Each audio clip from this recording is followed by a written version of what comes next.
What's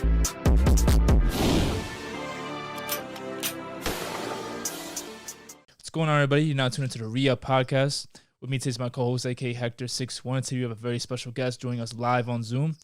This talented young lady, is a creative guest, visionary straight from New York, who falls under various occupations. She's a tattoo artist, a makeup artist, and also an entrepreneur. She also has a solid YouTube channel where you can follow her everyday lifestyle and as an artist, and where she discusses different topics that affect everyday life. Let's give a warm welcome to our guest, Brianis. Woo! Thank you for having me. Nah, no problem. What's up? How's everything? Good. All right, so what's up? All right, so before we ask you any personal questions about your business and all that, we want to kind of ask you on how this whole coronavirus is kind of taking over your life as an artist and as an entrepreneur. Okay, so basically right now I'm kind of in a loose situation with the coronavirus because obviously none of my jobs are essential jobs. So right now I'm like not working at all. I haven't worked in like over 2 weeks. So I'm just trying to deal with the fact that I'm not having an income right now and just trying to save up and still keep myself doing stuff. Like I'm doing paintings, trying to sell paintings, but it's difficult because we're in a hard time right now. So not everyone wants to spend money on unnecessary things. Right. So I'm just trying to adjust to that right now. Hopefully we could get back to it because this is not it. Right, and nobody knows like how long this is gonna last. So like, right. Would you say you have like enough saved up? Like, not obviously like in your bank account, like it's not the end of the world or whatever, but would you say you like good for right now, for the time being? I think so, yeah. I made sure like before like obviously I didn't know this was coming, but I always had like a savings just in case for like emergencies. So I feel like for the time being I'm okay for like right now. Okay, that's good. Has this situation kind of taught you like the importance of saving or the importance of having, like something like stored away for a little bit? Yeah, it has. I have this not problem, but like I like to spend a lot since I'm earning a lot. I'm like spending a lot. Okay. Right. Yeah. So I've learned that like this is like a learning experience that I have to save up because you never know like this could happen or So yeah. What are some ways that you kind of like? I'm sorry. Go ahead, Hector. No, go ahead, bro. Yeah, I was gonna say what are some ways you kind of like de-stress yourself, or like ways you use art to relax during times like this?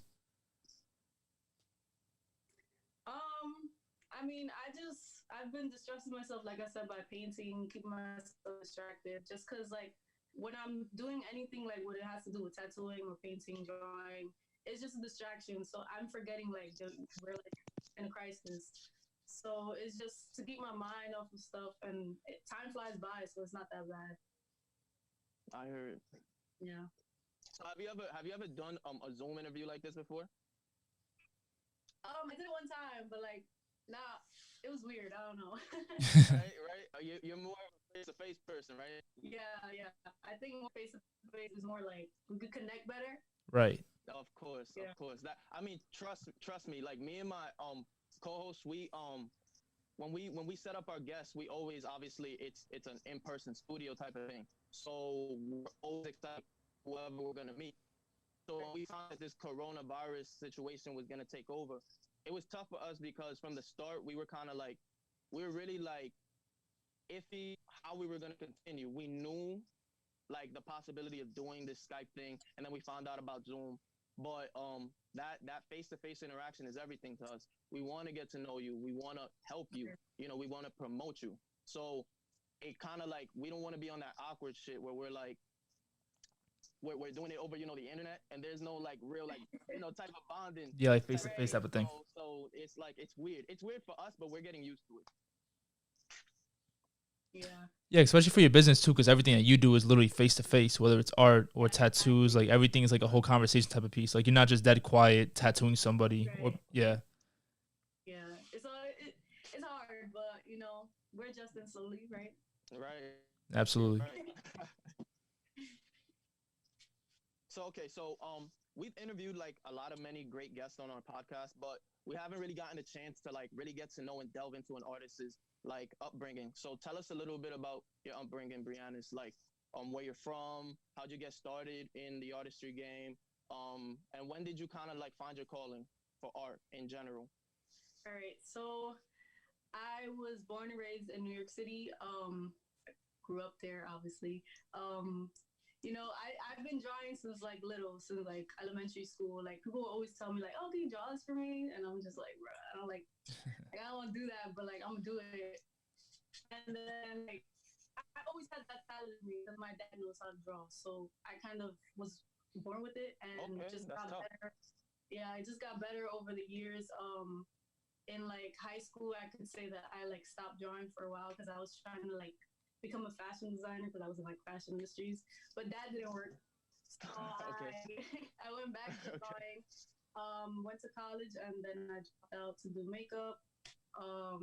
And then I stopped doing makeup and then I went back to drawing, started tattooing because that's like something that's my strongest talent. So I was like, Hmm. no, I'm gonna just give it a try. And now it's like the best thing that I've done. So yeah, That's great. That's amazing. yeah.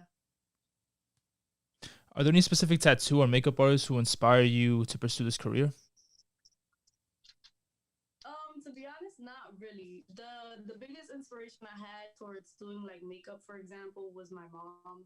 She pushed me to do it. I really didn't want to do it, like, cause I always did makeup on myself. But she was like, why don't we try like doing makeup on other people? And I'm like, I don't like doing that. Like, I don't really want to like encounter people doing stuff like that. Right. You gotta be like face like No, of course. weird. Right. Right. Right. But like I did it and I ended up loving it. And then everything that I was self taught that I taught myself, I just put it towards people and I made my money doing that. And then when it comes to like being inspired by tattoo artists, I didn't really have an inspiration either. I was just inspired by the fact that tattoos look so like dope. Yeah. And I've been attracted to it. Like it's weird. Like I just love tattoos, love people that have tattoos. So I was like, I know the draw, might as well give it a try. So I pushed myself to do that. So it's pretty cool Okay. that So like you don't have any big inspirations in the industry, but your mom pretty much gave you that push to kind of like take you out of your like your comfort zone and Yeah. expand your talents to doing on other people. Yeah.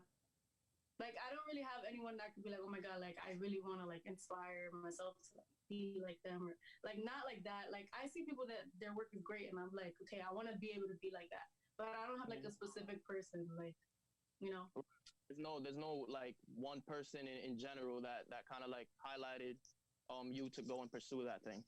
not really. Okay. So I was gonna actually go back to something you said earlier. You actually said you fell in love with it while you were growing up. Your dad was a huge role model for you, and being that he could draw, you pursued it. But while you were in high school, did you ever think about going to since you said you went to fashion industries, right? Right. Did you ever think about going to like FIT or any of those schools, like in general, that you know, kind of like go into that specific major and field? I did actually. I had applied to go to FIT, and they denied me multiple times. Wow. But Okay. yeah, so after a while, I just kind of was like, maybe this is not for me. And I went to a regular college, BCC, and I was actually pursuing law enforcement, which I never see myself doing that. Oh, I don't know interesting. why I did it. And I was there for like I think like 2 years, and then I was like, no, this is not for me. Like I just personally feel like college is not for everyone. Like there's Right. different Yeah. talents people are strong in, and I was like, I'm just gonna take that chance. And Mhm. my mom gave me an ultimatum. She said, if you don't like you have to go back to college. So I made it work because college is not for me. I hear that. I hear that. Yeah, Yeah, I it's hear actually that. funny that you mentioned that because yesterday we had someone who was like he's like a fashion designer and does like fashion in the fashion industry. She went to school originally for law enforcement, but she wasn't feeling it, so she just Right. left and went into doing like fashion and stuff like that. So I kind of find it funny how you two were kind of like doing like in law enforcement, but then you didn't like it. It wasn't for you. It wasn't your exact passion, so you kind of left, which is a hard thing to do for a lot of people. I think like to be known as a dropout sometimes is it kind of gets like a bad reputation, and just going with your Yeah. passion no matter what people think. Was that kind of a big thing for you? Getting over those type of obstacles and like to find your true happiness. But can you say that again? Because it kind of like cut Oh, it off. broke up a little bit. I mean, a lot of people kind of get all caught up in labels sometimes when it comes to like pursuing a true passion. So for example, a lot of people don't want to be known as a dropout because that's, looked at bad in society for the most part. Was it kind of tough for you to kind of get over that so-called label to really kind of find out what you want to do with your life to be really become happy? Um, I'm gonna say basically to get over that label, I made sure to be better than like a dropout. Like Right. usually dropouts like stay home and don't do anything. Like I went through that phase. I'm not gonna lie. When I first dropped out of college, I knew what I wanted to do, but I was just like kind of lazy. Yeah. And I made myself like I was like I can't do this. Like if I'm gonna actually drop out, like per se, I have to actually be better. Not be better than people in college, but like almost be better than people in college. Right. Because people in college make it seem like, they're better than you because they're in college. And sometimes Right. it's always like that. Sometimes the people that actually have talent and they're pursuing that as their career could be a little bit better than you guys that are in college. Exactly. But that was like me. Like I couldn't have that label on me. Like yes, I know I've dropped out, but I didn't want to be seen like, oh, that girl that dropped out. No, I wanted to be seen as the girl that she left college to do something better. Right. Something better for yourself. Yeah, basically. Yeah. Well, The thing about it, Mateo, also yeah. is, I was gonna say, relating to what she said, the thing about it also is a lot of these schools, like she mentioned BCC. I went there too, so I went there a couple years ago, and a lot of these schools wind up not having the major that you want to go. Like you wind up picking a major that you don't really want to pursue. Right. So I kind of find it, kind of like universal that she's kind of like relating to my situation because they didn't have the major one. And if it wasn't for like that and me, I actually finished from there. But if it wasn't for like me pushing myself and kind of like she said, setting your own bar, we probably wouldn't be doing this show right now, bro. Yeah. I'm True. gonna be honest with you. So it kind of like it all relates back. It all makes sense. Absolutely. Right. So, Brianis, you've been really open about sharing business tips on your platforms such as YouTube and Instagram. How important is it sharing your knowledge, being that you're a small business owner? As the knowledge, like I like learned my knowledge like on my own, like in my own experiences. So like I feel like I can help someone else trying to pursue whatever they want to pursue because I didn't really have that knowledge. Like, oh, I'm gonna encounter these type of people and stuff like that. So I'll like me thinking, I'm like, okay, maybe I can help somebody else. Like I've seen a lot of people. A lot of people have like DM me for like things that I can like advice I can give them, and like I just been trying to like help everyone, because you're gonna encounter a lot of like mean people for no reason. Like people just mean, and like people just don't want to support you and stuff like that. So I just try to like give positive vibes and like positive advice to people who are upcoming too, because we're all upcoming. We're not up there yet. We all have to help each other somehow. Right. Mm-hmm. That's amazing. Um, the way I look at it too, so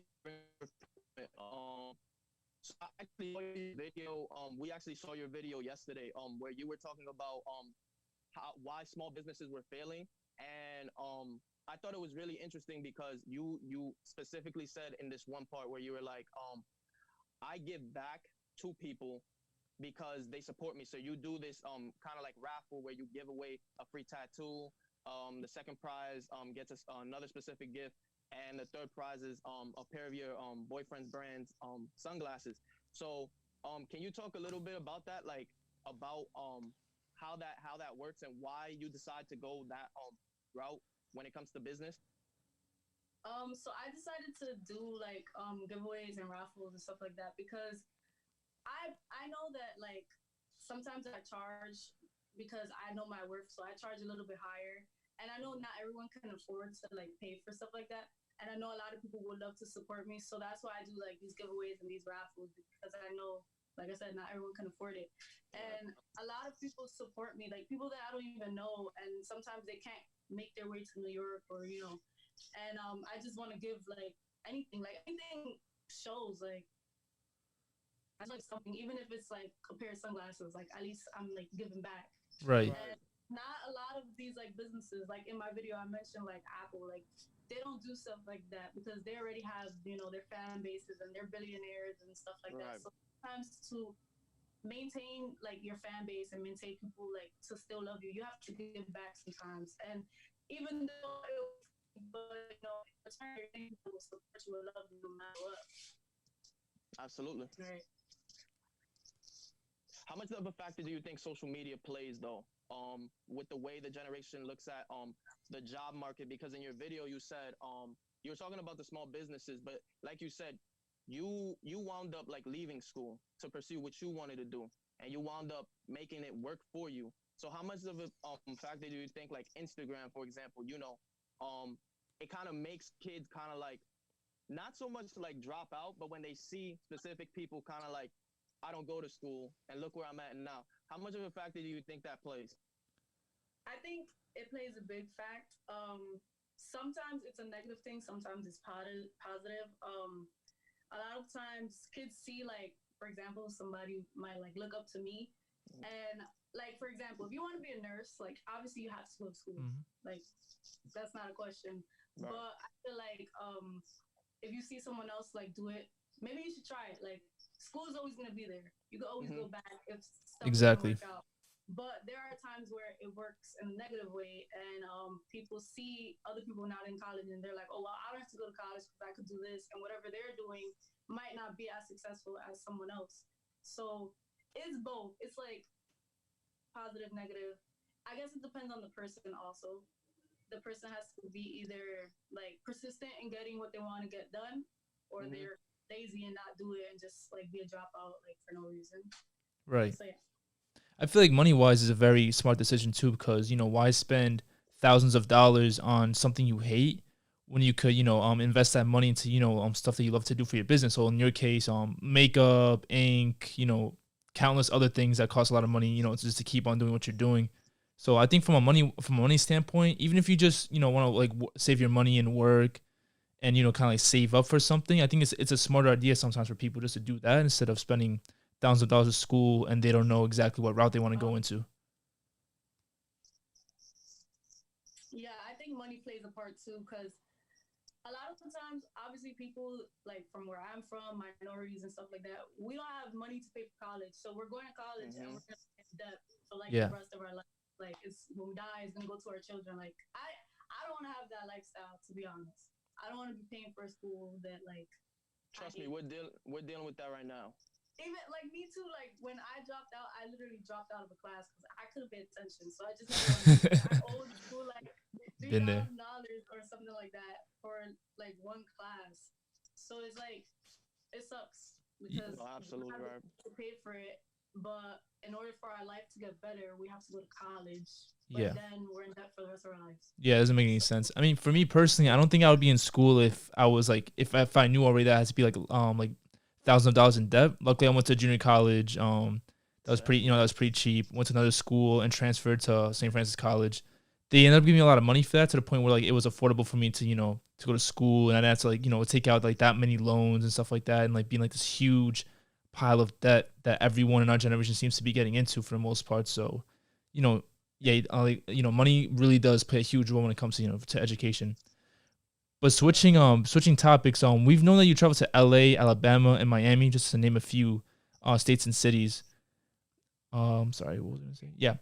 What's your business mindset when you travel to these other states? And do you have fans or clients that lined up that typically travel to you, or do you travel to, or how does that exactly work? How do you organize that? So I was actually trying to travel and tattoo this year, but unfortunately, I can't Right. because Corona. Yeah. But I'm still hoping to do that. I was planning for this year to go to like Houston, Texas. The last few places that I went to, I didn't really go as like a business trip, but I do already have like people in these areas that are willing to like work, like get tatted by me, or they're even willing to come to New York. I've had I would say probably like 4 or 5 people travel to me from different states, like Atlanta, Florida, Oh California, wow. like different stuff like that. And it's cool because like I'm just like from New York, like a small girl from New York, and I wouldn't expect people to travel to me just to get a tattoo, but it's happened. And that's Right. cool. But I definitely want to like go to them sometimes. I got you. I mean, that's crazy. That's crazy too, because for the most part, you would think that Atlanta and like the other cities that you just mentioned, like you would think that they're full of talented tattoo artists, local tattoo artists that they could just go to. So the fact that they even take the time out to to book a flight to go to you, that must be pretty humbling for you. Yeah, it's amazing because like you said, they have other artists in their state. They can just go to them, Yeah, but they choose to go to me, and I don't know why, but that's dope. yeah, I mean, I kind of. What's funny about that is that I don't know why, but your video like stands out to me. You said it yourself. You said it's funny because people from your own like where you're from, they won't support you, but you got people from all over who they'll come back and they'll hit you up and they'll be like, "You're amazing. Come tattoo me."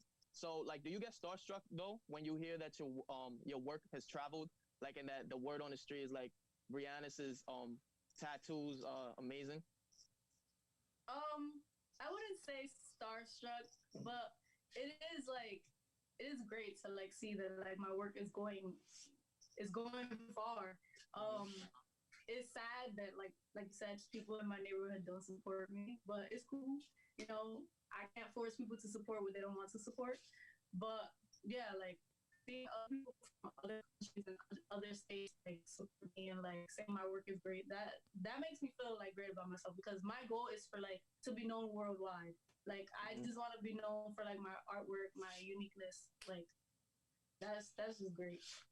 Don't worry, you got two new fans here, so don't worry about that. We about to like really push you. We gonna push you over the edge. Don't worry. Right. yeah. So Hector, actually, before we went on live, I was asking her if she could like our opinion like on a tattoo. So I'm looking for a tattoo artist, so I might want to get that from her. We'll see what happens. bro, she's legit. She's nice with it. Like Bell, he's tatted all over. Yeah. So I gotta put him onto her because I know that when it comes to tattoos, he's like crazy with it. He wants me to get a tattoo, but I'm like, nah, bro, that's you. Like that's not me. You don't have But any yeah, tats? nah. People would think I do, but I don't. I don't. I'm thinking about it though. Now I know who to go to if I want a tattoo. All right, that's So cool. so you got our support. All right, thank you. Yeah, and I definitely want my whole sleeve done. I know that for a fact, but I just want to start on my shoulder and kind of like work my way down. So we'll see what happens. I just gotta like get out all the details and all the ideas and all that. Definitely makes sense. See me, I just see something I like. I'm like I'm doing that. I don't think Got you. about it too Okay. much. Okay. Because I feel like when I think about it too much, then I'm like, you know what? Maybe I'm not gonna do it. So I just be like, you know what? I'm just go for it. Yeah. Mhm. Do all your tattoos have like a special meaning to it, or are you kind of just like, hey, if I like it, I'm gonna get it. Doesn't really matter. Not really. The only ones that really have a meaning, I would say, is like this arm that I'm building. Okay. Like for example, like this one. It's Oh, like that's a fire. mirror. It's a hand holding a mirror. Yeah. And this like it's not done, but basically inside the mirror is gonna be my face. And no, I'm not cocky. It's just like it took me a long time to really love myself for who I am. So Okay. my forearm has like and then the back of the arm is hat. It's I'm gonna just show you guys. Yeah. Sure. Oh, that's heat. It's a woman's eye turned into That's great. Yeah.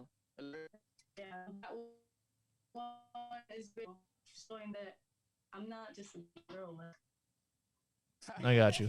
Okay. But yeah. I was gonna ask you.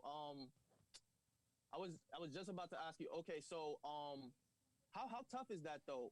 Almost tattooing yourself because I can tell. You're not cocky. You're a real person, but like, I would say that you've mastered by now. How to kind of like not just tattoo, but when you're tattooing yourself, how tough would you say that is though?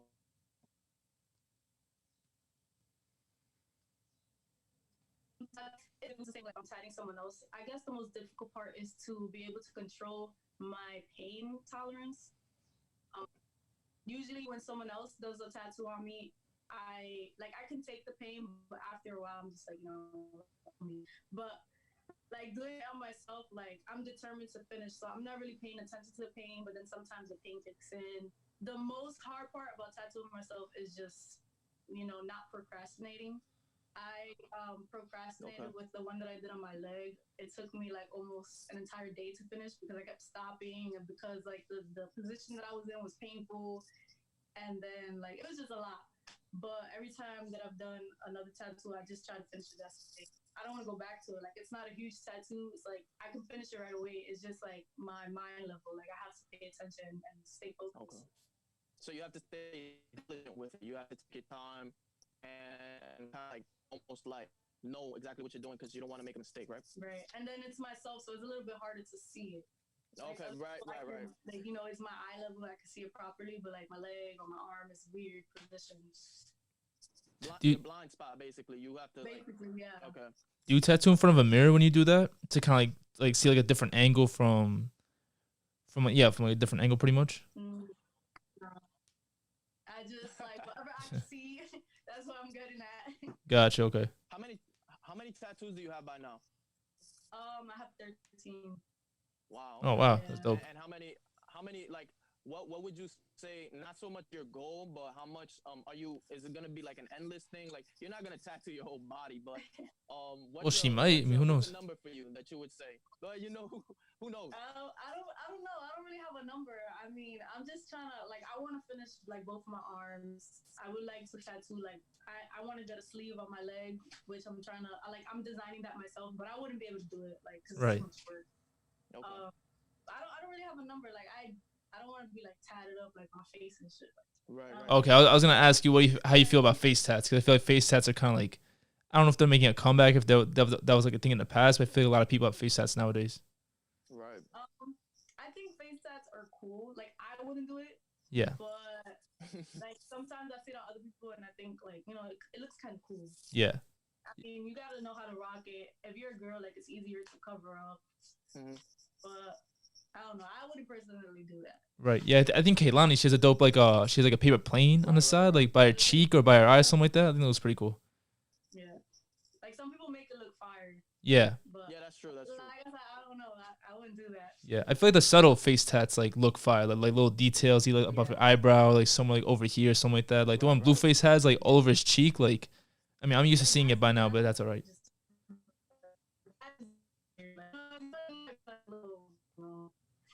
Yeah, right. Almost like the little script, kind of like like a word. name over your eye. Yeah. Yeah, I guess you would put like a word that really means something to you, or maybe like a little design or something. But I've seen people that they do like I don't know, it's weird. They do like their whole forehead or something. Yeah, I mean, to each its own, pretty much.